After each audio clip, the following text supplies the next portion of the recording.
Hi, everybody. Happy Saturday. If you have questions about Alzheimer's or you're caring for loved ones with the disease, this is an Instagram Live you do not want to miss. I have the one and only Leeza Gibbons coming on, so I'm going to invite her on right now. Let's see if I can get her on here. There you go. Leeza Gibbons coming on today, who's got her own personal story about Alzheimer's. Like I said, thank you so much. Hi, Leeza. Hi, it's so good to see you. It's good to see you too. If at any point I burst out crying, Listen, just you're living raw right now, and that vulnerability is our greatest strength. But I'm feeling you, and I'm holding a safe space for you. thank you so much. For those of you who, everybody knows Leeza, you are, I mean, come on. You have been around for a long time. You're an Emmy-winning host, a best-selling author, and now the founder of Leeza's Care Connection, a nonprofit offering hope and support to families facing Alzheimer's. And as you know, Alzheimer's is not a solitary disease. Affects everybody in the family. Yeah. So I appreciate you being here and shedding some light on this. Can you tell me a little bit about your story and how that really kind of made you pivot to a new life's work? Well, pivot, that's the word they should have made word of the year instead of brain rot or whatever they came up with this year, because that's what we've all learned to do. But I think that instinctively as women, it's what we know how to do because we've had to throughout our prepubescence, our adolescence. We learn to adapt and change to either what's being expected of us or new levels of expectations that we put on ourselves. Right. And when someone you love, as you and I know, and probably everyone listening to us right now, has an interest in this because they know when you love someone who's disappearing from their lives, memory by memory, it calls on you to find some courage and summon some strength that you didn't know you had, because you hear about something like Alzheimer's and you think intellectually you get it, but right now you're living it. I've lived it. A lot of people sharing this moment with us know that you have to have, I think, two F words in your life to get through it. One is flexibility, which you alluded to, Darnell, about pivoting, and the other is forgiveness. We have to be flexible with where we thought our lives were going, because then it was like, here's this scratch in the track and you're derailed. Right. And no one was ready. No one knew how to do it. No one is mentally, physically, emotionally, spiritually prepared because it's the great unknown. Yeah. So that's really what led me to a new stage in my life, which is this is now my primary focus. I love that. And so I was reading about hugs, Thank you. which I like, honestly, if somebody hugged me right now, I'd completely lose it. Like I would just, for those of you who don't know, my mother is in the hospital right now. I'm coming to you from my mother's home. And because my mother has Alzheimer's, she also had a heart attack, but because she has Alzheimer's, she cannot advocate for herself in a hospital. And so we're sleeping. I'm one of 5 children. And so she only wants the girls to sleep with her because there's, different things, and, trying to take care of somebody that's that sick. We have not left her alone in that room for Really one beautiful. second, because there have been times when she's coming off of medication or she's just woken up, and she will say things like, she'll look at me and she knows she has recognized me, but she'll say, have I already had children? And it's like, oh, I cannot, and that hits you in a place that is like, so Yeah, it invalidates your very essence. And I think that's the scary thing about this yeah. disease, because who are you if you don't know who you are? Yeah. I always say that getting older is the new brave, because we have to kind of look at our own mortality. And when someone we love is declining, it makes us vulnerable, and it Yeah. makes us realize what were these relationships? But I tell you, you and your family, what you're doing right now is honoring her and what you stand for, and walking into the abyss of this dark place that is really scary, isn't Yeah. it? It's very, the thing that I have learned and listen, I can go into the science of it. I can go into the ApoE4 gene and the lifestyle stuff and all of this stuff. But when you're living it with somebody who you adore, who you love, and it changes daily. There are times where she has what we would call good days, Yep. and bad days. And in those good days, she can reach memories that shock us. And on the bad days, it's you have to have so much patience because you don't want somebody who you love to be fearful. Wait a second, did I get something wrong? Did I get a question wrong? And so to answer the same question, oftentimes over and over again, with the same amount of love, Right. over and over again, takes an amazing amount of patience. Well, Did you find that as well? it's not, it's, yes, it's insane patience that intellectually we haven't figured out. Initially, when you start on this journey, you don't know that you have to meet them in their world because they cannot join you in yours. You don't know that you have to do what you just said, Darnell, which is you have to not engage and argue with them, but to distract them, maybe. That's Right. what they need. There's strength in a loving lie and the therapeutic fibs that we know have to happen when someone, their brain, they're not just forgetting, their brain is being destroyed by this degenerative disease that is stealing parts of them. Yeah. And that requires us to show up in a much different way. And by the way, to forgive ourselves for being impatient, for not understanding occasionally, for not showing up in the way that we want to. The thing about this disease that's universal is you will mess up, you will feel you're doing it wrong, you will feel alone and isolated, and then you have to and get to start all over again tomorrow. Exactly. If you're lucky. If you're lucky, that's right. Yeah. If you're lucky. If you're lucky. Because it is one of those, 5.4 million Americans have Alzheimer's. 5.4. And Alzheimer's is simply, if you want to compare it to dementia, it's the most common type of dementia. That's right. But it is that type of dementia in which you can die from, because you will forget to swallow. You will forget, there's you can have dementia, just a regular dementia, for a long time and not die from it, but you will end up dying from Alzheimer's. And so it is a category of dementia that is the most common type. But 5.4 million Americans. It's every 63 seconds now. So while we're talking, think of all the brains that are being diagnosed. And I often say I believe this is the women's issue of our time, because 2/3 of those brains are female, and 2/3 of the family members that are caring for their loved ones are also female. Right. So we're really capable, and we know that as women, we kind of pull it up from our toes and we figure it out. But the reality is it takes a tremendous toll. And what happens when you're having compassion fatigue and caregiver burden, which are very common terms that people, I think, sharing this time with us now. I'm in the middle of it. Right. You are.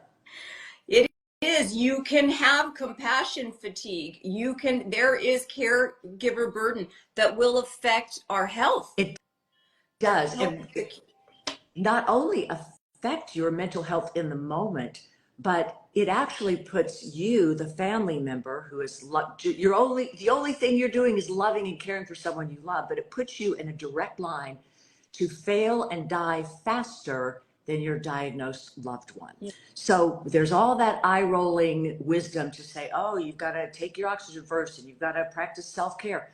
Well, it's life-saving necessary advice, because the assault on your immune system right now, what you're living through, you're pushing through it. That's what people do. You're showing up because you have to show up. Yeah. But it is taking a toll. And if you don't mitigate that ultimately with stress management, with sleep, with proper nutrition, things that you instinctively have trained yourself to know how to do, Yeah. you absolutely will be sicker than the person who's diagnosed. Absolutely. And I'm one of three girls. I'm the oldest girl, and I'm the only one that lives out of in Los Angeles. Everybody lives within like a 20-minute drive of my mother. All of my siblings do. But we have decided that for when I looked at my Aura ring and I saw how much sleep I got the first night I slept next to her in the hospital, us girls have decided we are not, none of us are allowed to spend 2 nights in a row. Good for you. Wow, this is good that you guys have boundaries and acceptance and acknowledgement. Well, I That think because almost never I'm a happens. health coach, I just told my sisters, I'm sorry, we have got to do every other day, because otherwise we're not going to be able to take care of my mom. So last night I looked at my Aura ring and I slept 9.5 hours. Ding, ding, ding.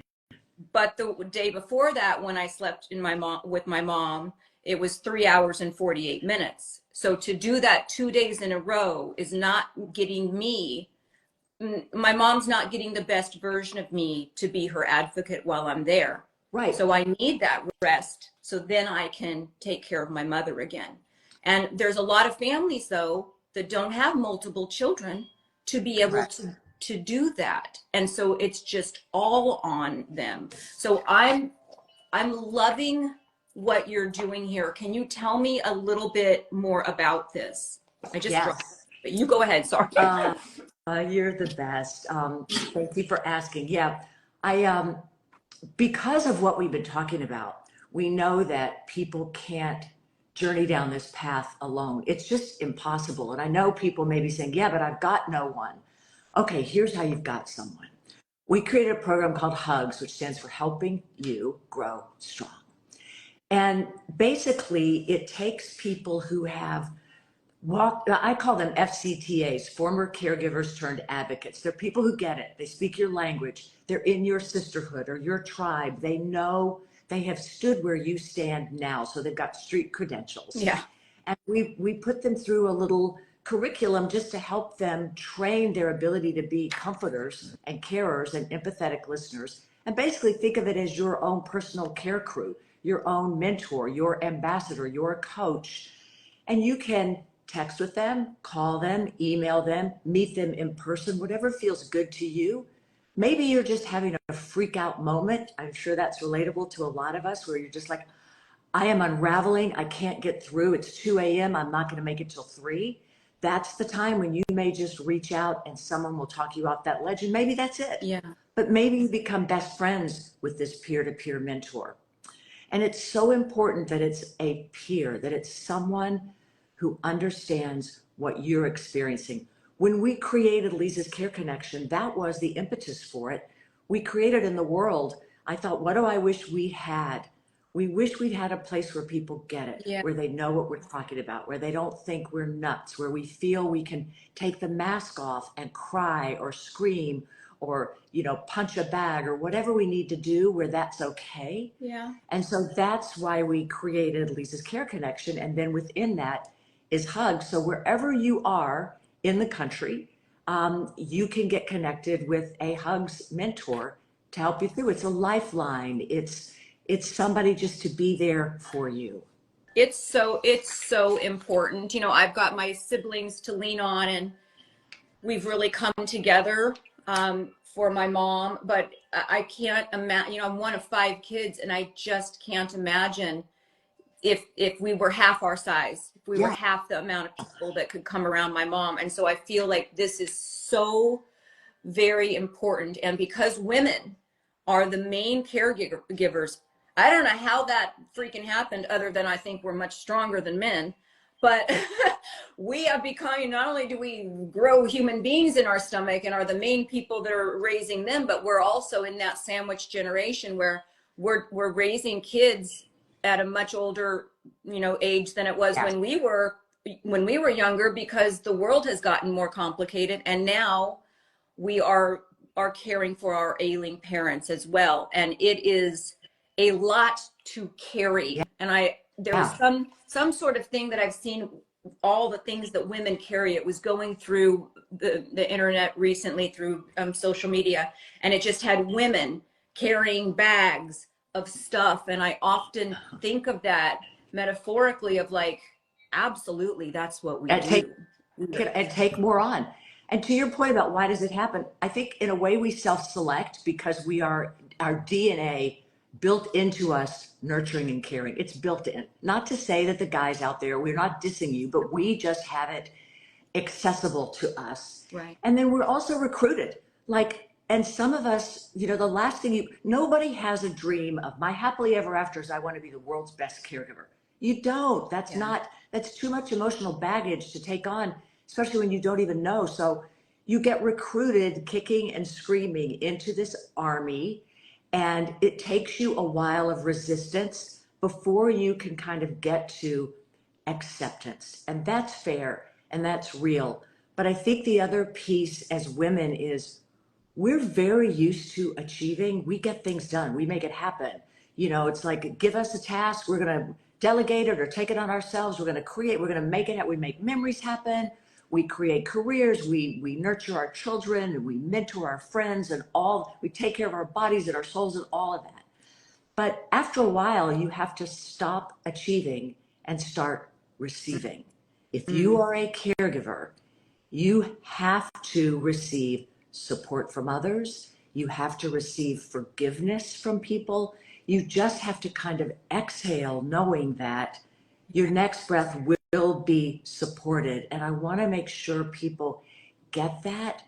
It may not be your biological family, maybe it's your logical family, maybe it's us guys who can support you.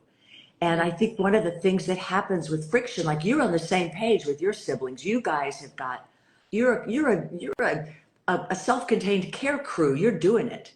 But a Yeah. lot of families fall apart during this time Yeah. because we want to say, well, my brother's not doing enough, and why isn't my sister able to show up the way I am? And there are no great answers. We each have limits. We have our own trauma and our own psychological roadblocks that keep us Right. from being the people that others want us to be. And sometimes we just have to release that and find other people that can fill those roles and stop fighting that internal need to fix the way everyone else is showing up. That's exactly right. And we, with my brother's not able to stay the night there, it is, you do have that imbalance, and we all just know, and I'm not gonna lie, I kind of came in as a health coach and bulldozed my way through and said nobody's staying 2 nights in a row ever. I had to get it done. Have you eaten yet? Go down and eat. Like I take that self-care to like, it's a business. Right. It's kind of what I do. I see a lot of people with the little arrows. If you know somebody if you have questions about Alzheimer's disease, if you are caring for a loved one with this horrible disease, please share this live. Get people on this live, because we've got some information. Leeza, I'm going to say, like, I want to make sure that everybody knows this. Is it leezascareconnection.org? Correct. Leezas, leezascareconnection.org. And we have lots and lots of resources there. So we have physical centers, but if you're not near a physical center, we can connect you to services in your community. That's our job. Think of us like as a hub. So here's what we do. We help you cope with a health crisis, which is this diagnosis of a chronic illness like Alzheimer's or some other dementia. We help you cope with that. We help you care for yourself and your loved ones. And then we help connect you to the services and the resources that you need to get through it, because this is a marathon. It's not a sprint. No. And you burn out quickly, and then you've got all these years ahead of you. I think one of the things that we do best is help remind people that you really can't hang on to yourself, to you, Yeah. even while you're letting go of someone you love. And because life is going to, it's not going to wait for you to get ready. And if your loved one has Alzheimer's right now, there may be mitigating things you can do to decrease how quickly the symptoms escalate. And there's lots of great things that you can do. It's not hopeless, Right. but right now they're not going to get better right now. And so you kind of have to be in the present moment. You talked about how there were good days and bad days with your mom, right? Those are the kisses from the Oh, angels. So I love when there's lucidity there and you're like, but whether they can show you that or not, they're still in there. they're still in And there. we're responsible for what we bring into the room and the energy that we bring into the room. If they can't call you by name, they sure as hell know if you're someone who loves them. Yeah, it was like my mom when she had woken up, and she knew who I was, and she was having a rough time of it, with a lot of different stuff medically happening. It was a very rough night for us in the hospital. She slept 1 hour, literally. And that 1 hour when she woke up, she wasn't there. She didn't know who she was, the only thing she knew was her birthday. And it was, to face that and not have the fear in my eyes that is reflective of her fear. Could you, Right. I try to imagine how scary would that be? Yeah. My mother. Terrifying, right? Terrifying. Absolutely terrifying. And so to be empathetic like that and be that calm voice of, you're in the hospital, it takes every ounce of strength that you have, Yeah. because your gut wants you to run around the room and go, something's wrong with my mother, please help her. Yeah. Right. Yeah. Well, I had one question that came in just now from Sarah, and I know Sarah is a nurse, and Sarah had a really good point, because my mom has been in the hospital now since 3 days after Thanksgiving. So math right now is just not going to work in my brain with my sleep situation that I'm dealing with. But Sarah said, advocating for somebody that has Alzheimer's, when they're in the hospital like that, to advocate for a quiet, healing environment. There's something called hospital delirium, yes. caused by poor sleep, overstimulation, and beeping, etc. And it becomes painful stimuli. And that's where you get that burnout. And I think my mother is at that stage now. And Sarah, I just wanted to let you know, and anybody else, and Sarah made this point as well, when a beep goes off in a hospital, if you're staying the night with somebody in the hospital and there's batteries that need to be changed, this fluid is down, it's like nonstop alarms. And one thing that we did for my mom that I think really helped was when a new nurse came on, I said, listen, my mother has Alzheimer's, and every time you wake her up to take blood, to take her blood pressure, to see how she's doing, to knock on the door and just check, she runs the risk of not knowing who she is and where she is when she opens her eyes. And so I want you right now, at the beginning of your shift, check every fluid. Make sure we are running on full bags. Please check all the batteries. Make sure the batteries are not going to go down. If you need to change new ones now, let's get them changed in now. And you do not need to walk. You do not need to knock to come in the door. Good for you. She is sleeping. Try not to wake her up, because her brain is going to be better on a 4-hour stint of sleep or an 8-hour. And by gosh, they have been doing that. So that first time, my mom slept for a total of 4 hours, and when she woke up that time, knew exactly who I was. So we're on it, Sarah, and it is. I appreciate you saying that, because it's one thing, for somebody whose brain is working properly to have all of these alarms. Your brain already isn't going to be great, but to have Alzheimer's and be in a situation where every beep is a scare, to be an advocate for somebody is very, very important for their own healing. I'm so glad that you and Sarah have kind of focused on that, because the decompensating, the kind of sundowning that happens, is just like the body shutting down. There's too much, and It's like no more bandwidth to deal. And with the holidays, whether someone's in the hospital or not, if you're dealing with someone who does have Alzheimer's or another form of dementia, you know, the busyness around the house and the lights and the music and the new sounds and all of that can be overwhelming for any of us, but especially for someone whose brain is not functioning properly. And so to have a quiet escape room to kind of try to minimize those things as much as you can, to have earlier in the day visits, to have smaller numbers of people, Yeah. to release some of your expectations. You know, I think, Darnell, you and I are both looking at a holiday season where maybe we're letting some traditions be smaller this year, right? Maybe we're not cooking as much or wrapping as beautifully or finding the perfect. That's an exercise for us to release and to reconfigure our own expectations, It's so right?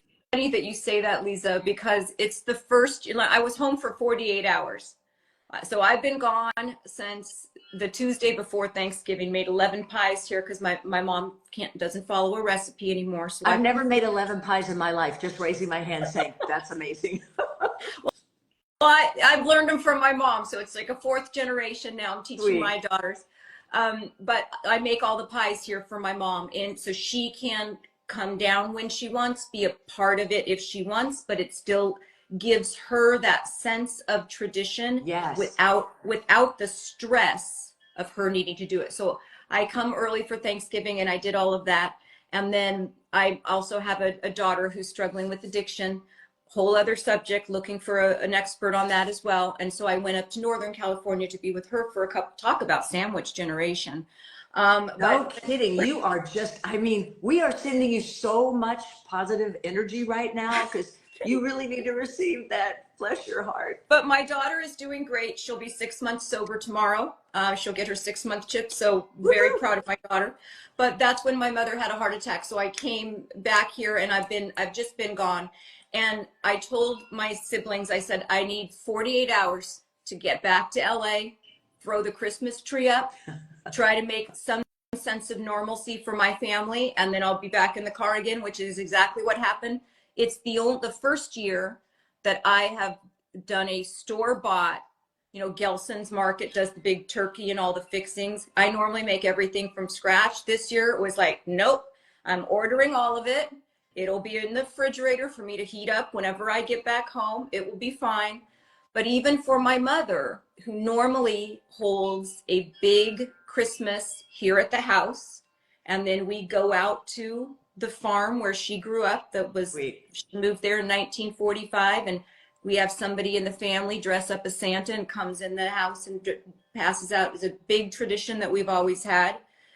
We are scaling back certain things because it's overwhelming for my mother. And so to try to force traditions and continue traditions on to somebody who it's no longer enjoyable, it's overwhelming, we have to scale back our expectations of what our holidays look like. Yeah. It's such great advice and such wisdom that seems to come naturally to you. But I think those things, we hold on to that because it makes us feel safe, right? Right. And we're operating under, it's a different operating system that we haven't yet downloaded for ourselves. And that really does take time. But I think all the triggers at the holidays, you hit on a bunch of them. I'm so inspired by you, and you should be so proud of yourself, I think, that you were able to adjust in the name of the bigger picture, which is evolving and still coming into focus for you. Yeah. It's all about what is best for mom. Yeah. What is best for mom, you know, and that changes. That changes with her disease. And I think that when we talked about forgiveness, you know, at a certain level, I don't know if you feel this way or if anybody sharing this time with us has ever felt this way, but, you know, my mom, maybe like your mom too, was my best friend. She was such great company. She was so funny and so much fun, and this no nonsense steel magnolia woman who did not do well with people whining and complaining. She was Yeah. big about just move on, you know, Yep. let's move on. Let her big mantra was show up, do your best, let go of the rest. That letting go part was really hard for me to learn, because I think we hang on to, and my point is, I got mad at her. I was mad at the situation, not her, but I was mad like, you're my best friend. You cannot disappear. You're the rock of the family. You are the matriarch of all these concentric circles of relatives and loved ones. And you just, no. And I fought it and I was so resistant. And I think that we have to make peace with that. That's for some 100. of us, that takes months, years. For some people, they get over it quickly. But it's that processing. And I had to forgive myself for being angry and forgive her for having the audacity to get this horrible disease and that I knew was going to take her from my life. And that's what I was really angry about. Yeah. And I think too, it's the piece by piece. It's the piece by piece taking of the life that Yeah. is so difficult because you can see it deteriorate. You can see the memories going. You can see, as opposed, it's always difficult when you lose a loved one. And I've lost people that I love for sure. And there's no good way. There's no good way to lose a loved one. But when you can lose somebody with Alzheimer's way before they're actually not breathing anymore. And it's heartbreaking. Well, It's heartbreaking.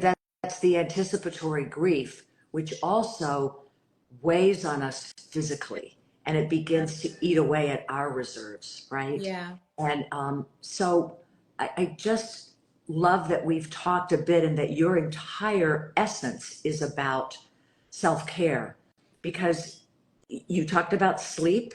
Um, I mean, you have to prioritize it, right? Because Yeah. that's part of your reserves and your resilience and managing your stress. And maybe that's creating boundaries. Maybe that's letting go of these expectations. Right. Maybe that's, I always think when things don't add up, you start subtracting. And for me, when things weren't adding up because my mother was sick, it meant I needed to subtract the people in my life that couldn't go there with me. Mm. I didn't have time to make them okay with it because I wasn't okay. And Yeah. I needed people that could help me and help our family at that moment. So Absolutely. those people I could release with love. I know they were well-meaning, but not everybody can go the distance with you. Yeah. So in your They little just don't elevator, just understand. let them off. It's very hard to understand what that would feel like, and the heartbreak that happens when your mom doesn't know your name. That is a well, who am I if my mom doesn't know my name? Right, right. But talking Well, about self-care, boy, I wouldn't be a good health coach if I didn't just at least touch on it a little bit, you guys, because for those of you who follow me know that it is the self-care, and I don't mean skincare and microneedling. I do all that stuff too. But I mean more of those things that we practice every day that not only extend our lifespan, keep us on the planet longer, but really extend that health span, those numbers of really, really healthy years. And it does have to do with sleep. Creating that sleep sanctuary. I did a whole live on how to get your best night's sleep ever. And that starts with what you do in the morning. So if you are new to this live and you haven't seen me do a live show before, you can go back through my feed and you can find live shows on sleep optimization, on how to reduce stress in real time. Every time before I walk into that hospital room, I do a physiological sigh. And that is the quickest way to reduce your blood pressure, reduce your heart rate. And that is that double inhale. And then a longer, slower exhale. And it's in real time. So you can, it's hard to concentrate on your heart and say, please slow down my heart rate. Lord, please please decrease my blood pressure. But the one organ we can have an influence on is our diaphragm, and that's how we control our breathing. So breath work, super important. Those physiological sighs, very important. And that naturally happens to us when we're about to go to bed. We get that, Right. you know? You can make that happen. It's that double inhale. So you breathe in as much as you can through your nose. Then that little last bit, breathe in a little bit longer, because psychologically it's telling you that your inhale is even shorter. And then a longer, slower exhale. You might have to do it 2 or 3 times, but it works in real time and it is science backed.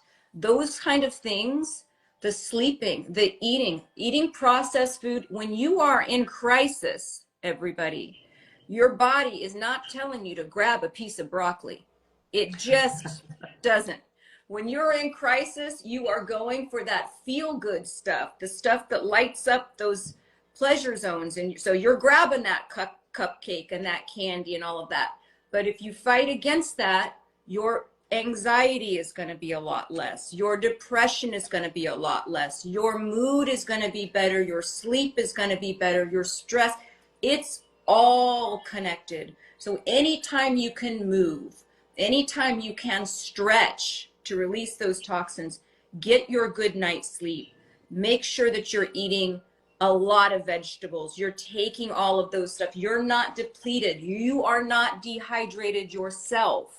Ooh, these are good ones. I'm listening going, yeah, that's you, that's you, that's you. These types of things may help you to be able to take care of those ones that you love. And ironically, the same types of things that I'm talking about with sleep and exercise and predominantly plant-based. I'm not vegan, but I microdose my meats and I eat a lot of vegetables. All of those things, continuing to learn, all of those things help with Alzheimer's and dementia. And say that again, because I think people really do need to be reminded of it. What you're talking about is making sure your brain span, you said your health span, is the same as your lifespan. Yeah, so it does make a difference. It does make all of it makes a difference, and it not only makes a difference in my personal health, how long I'm going to live, but how many years I'm going to be healthy. You don't want this long, slow decline of health, right? You want your health to be as good as possible, and then all of a sudden it falls off a cliff. Right. That's increasing your health span. And the way you get there is through sleep optimization. Getting outdoors, getting that light on the bottom receptors of your eyes that help set that sleep-wake cycle so you're tired earlier. Making sure that you're doing things like breath work and the physiological side. Making sure you're meditating. If you think you can't meditate, book a one-on-one session with me. I will teach you how. Everybody can meditate, even if you are walking with your eyes open. It is concentrating on that breath and connecting that breath with movement, making sure that you're eating predominantly plant-based. It's so ironic to me that not ironic, I don't mean it like that, but the things that will help you stave off Alzheimer's and dementia are the exact same things that are going to get you to be the healthiest caregiver you can be. Daily double.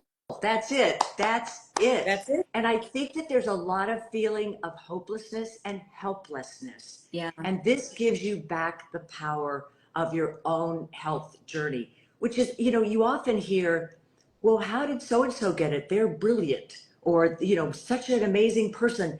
We know that there are random X factors in genetic coding and environmental stimulation and all kinds of things that go together to create this complex life that we all have. But what we can do, and what, as you say, is science-backed and data-driven, we can take these behavioral modifications and we can apply them to our own health journeys, and also for those that we love who are diagnosed. Their lives are not over, and they are, we have to adapt how we relate to them. But one of the things that struck me when my mom was sick and I was looking for ways to normalize our life and doing things together, as she was unable to do so much, but she loved to go grocery shopping. So I would get a cart, she would get a cart, and I had arranged with the manager that whatever's in my mom's cart, if you would reshelve it, but I wanted her to feel like she could pick whatever she wanted, do her recipes. It wasn't, oh, mom, we already have that, or we don't need that, or we don't use that, or that's not a brand. She could just get whatever she wanted. And we were having that mother-daughter grocery trip experience. And she didn't have the undignified, shameful experience of having someone correct her. I And absolutely love that, because correcting them does it just I feel by correcting them, oh, you've told me that already, or we don't need that. It's making them feel that stressed about the fact that they're not well. they can't help They can't it. help it. Their brain isn't working. My dad was so sweet when he was caring for my mom, and he would say, let's go out to dinner. She would go dress herself. She came out one night. She had her slip on top of her shirt. Her lipstick was askew. She walked out, and I thought, holy Toledo, what the heck is he going to say? My dad looked at her and he said, honey, you look beautiful. Let's go. He took her to the restaurant. He had these little cards that he gave to the host. My wife has Alzheimer's. Please be patient and tell our server. And she would eat off other people's plates. She would be inappropriate.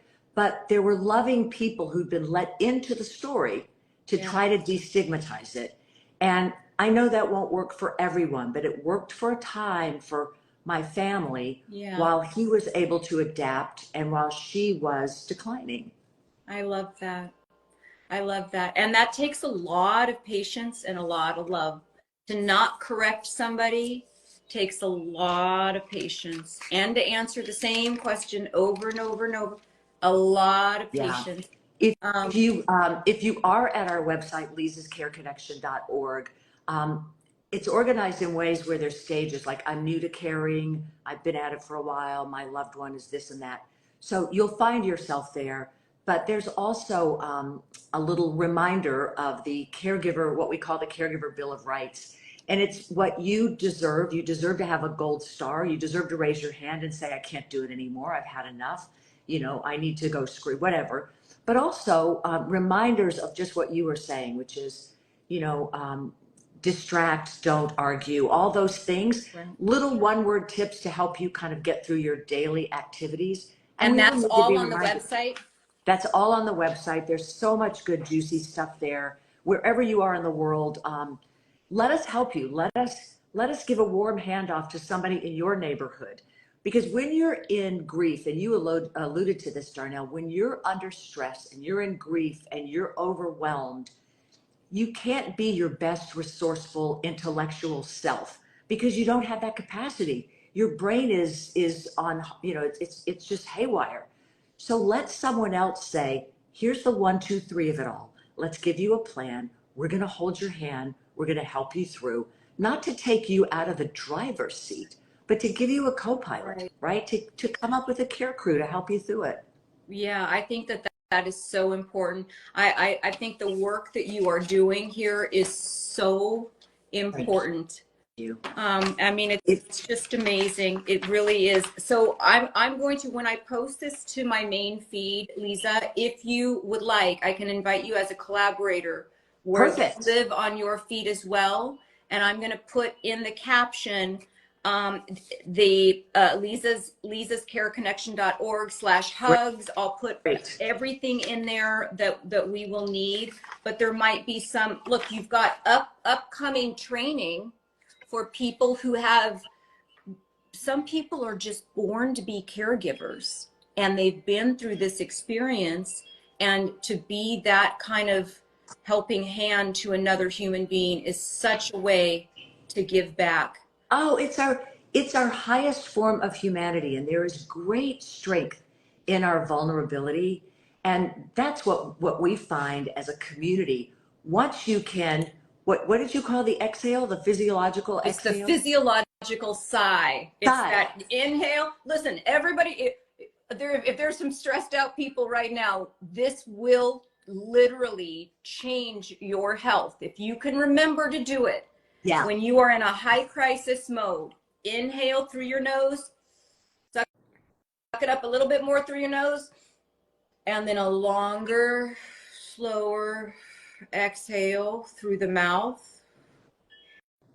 It is the only thing in real time that is science-backed to decrease your blood pressure and your heart rate and stop that fight or flight. And help with your digestion and All of all of it. it. All of it. We do All a lot of really audible exhales, like that, just kind of, of right? Yeah. Which helps a lot of caregivers too. Point being, in our community, it's not one size fits all. The journey is universal in that it's overwhelming, but it's unique to each of you and your loved one's adaptation to the brain is going to present in different ways. So on your team, and I think this is really important, you know, there are your doctors, there are your practitioners, there are your clinicians. There's also your biological and your logical support teams. We're just saying you can't do it alone. So No. figure out who makes you feel better and more comfortable. And you know, people are talking about the brain on this live. Um, when you are caring for someone, you will become a student of your loved one's brain, and you will rely on your neurologist and the other people in the medical community. Um, that's fantastic because that's going to make you feel more supported and more capable. So the whole idea is to help you be a more confident and more confident provider of care and love as you're facing what is really, it can be hellish, but I tell you, the most resilient people I've met are care partners, and they've taught me so much about how can I call on my courage? How can I summon my strength? How can I look at this new chapter in my life and be enough? I think at our core, we all just want to answer that question, am I enough? Yeah. And you can be. One thing, yes, and my mother just she continually says, "I'm so sorry." Oh, I'm so like when we're oh, trying, because we're in there with the nurses. Like we said, we don't leave her ever, and we're in there with the nurses, helping with anything that needs to be done, literally anything. And my mom is just so apologetic. I'm so sorry, and I said, "Mom, I could sleep next to you for the rest of my life and not be able to repay you for all the stuff that you've done for oh, you give me." me chill bumps. That is so dear. But it, you know, to be vulnerable like that, for my mother at 82 to be that in that vulnerable of a state, to be able to even have those words, to not make Yes. your mother or any human being feel that they are a burden. And don't make them wrong. Exactly. You know, they're not wrong. Um, just an I aside, when we're looking at how do we adapt, um, my mother always wanted to get in the car, which is very common. That's our, you know, from the time we're 16, that's our independence, that's our adventure in the world. The car represents so much. And when that's taken away or when it can no longer be accessible, Yeah. it's hard. Yeah. So we said to my mom, and this is a therapeutic fib, um, she said, well, I'm going to go get my hair done. And we'd say, okay. She'd have her keys. We had disabled the battery in her car so it wouldn't start.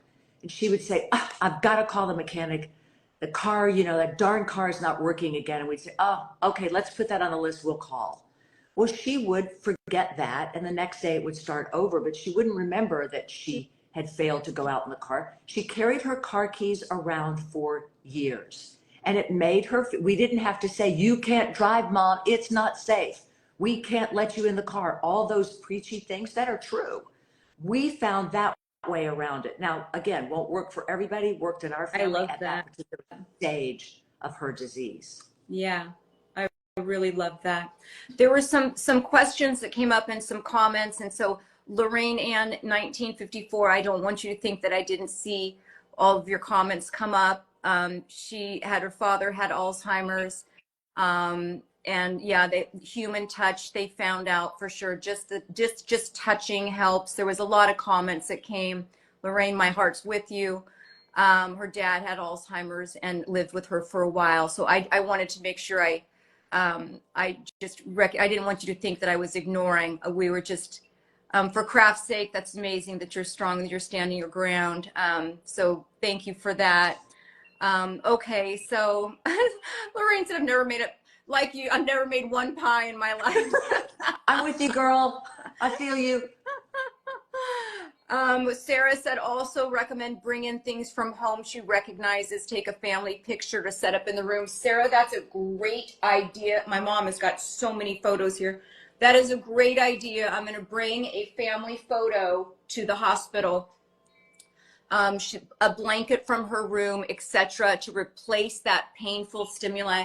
And I think even more so when you have Alzheimer's or dementia, to wake up in a hospital and have all the bells and whistles. They're already, for most people with dementia and Alzheimer's, their world gets a little smaller. Yeah. They're not going to big events because things stress them out. So could you imagine you've got all of these bells and whistles going on? So to replace that painful stimuli in the hospital, Sarah, that's some great advice. I'm going to be doing that today. Also, if I may, the other thing along with that, Sarah, too, that you may have been talking about as well is the pets, the faux pets that are so lifelike that they can hold and cuddle, assuming you're in a hospital where they don't allow real therapy pets. But that kind of presence, depending upon where someone is in their disease, we found that to be really helpful with our community. Just something to carry around and pet to help the stress. I love that too. I'm going to see if what they have in the gift shop. My mom doesn't, I don't think, has any stuffed animals around here, but I'm going to find something. And then another comment, your triangle of you said, heartbreaking topic. You all have addressed it with grace, dignity, and generosity, sharing your experiences. Thank you. And see if there was anything else besides how beautiful you are, Leeza. Oh, that's well, thank you. I'll just receive that and not take the power out of that compliment and say thank you so much.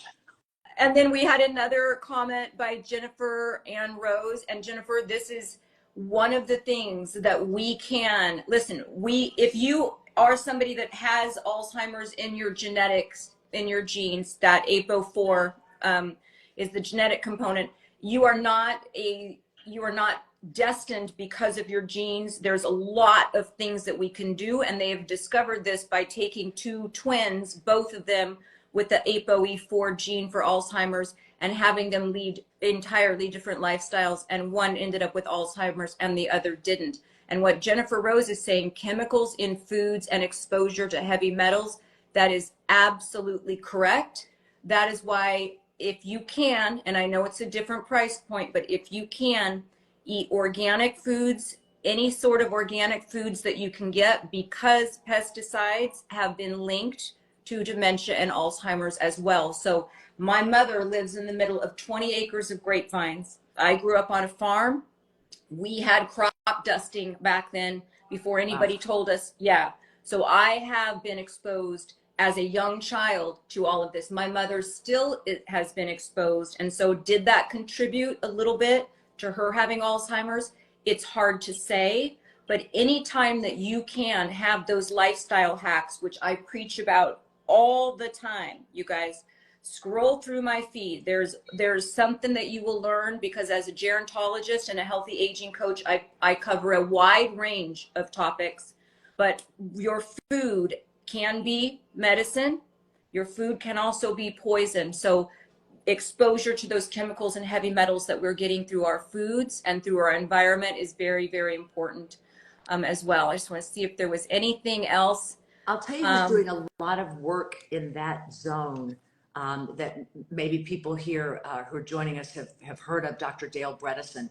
He's one of my favorite neurologist resources that looks at all those things that you were just talking about, and also testing that can show you individually what your risk is and then how to mitigate that risk. So if you're a student of this and you're interested in both how to help your loved one and yourself, I would recommend Dr. Dale Bredesen. I'm going to totally look him up, but also Dr. Mark Hyman does a lot of that kind of work. And you can go to ewg.org, which is the environmental working group.org, and they will give you a list of what they call the clean 15, which are those fruits and vegetables that you can eat commercially farmed and be safe with, because the pesticides are not taken up into the flesh that you're eating. Sometimes you cannot wash stuff off because it's inside the actual flesh.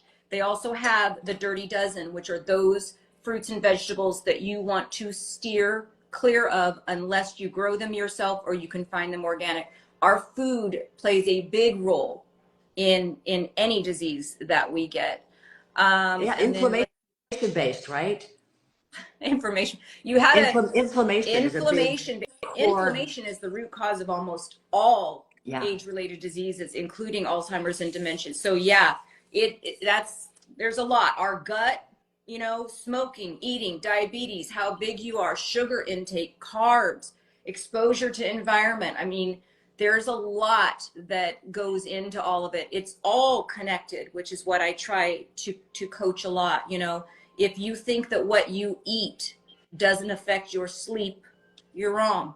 If you think your stress doesn't affect what you eat, it's just all connected. And so optimal health, is very, very, very important, and it's never too late to start. If you're one that you woke up with Cheeto dust all over you, you can start right now, making those changes. Never too late to put away the bag. Never too late. And sometimes you accidentally trip and fall and find yourself in a quart of Ben and Jerry's ice cream. It happens. I've just had to do the walk of shame the next day because it happened. It happens, but you always have that opportunity to start again. Okay, Leeza, before we get off of here, give it to me one more time. Where do they find you? Where do we find you? And then I'm going to post this all to my feed, and you guys will have that information there as well. Love you for that. You can always call us. It's toll-free number 888-655-5332, 655-5332.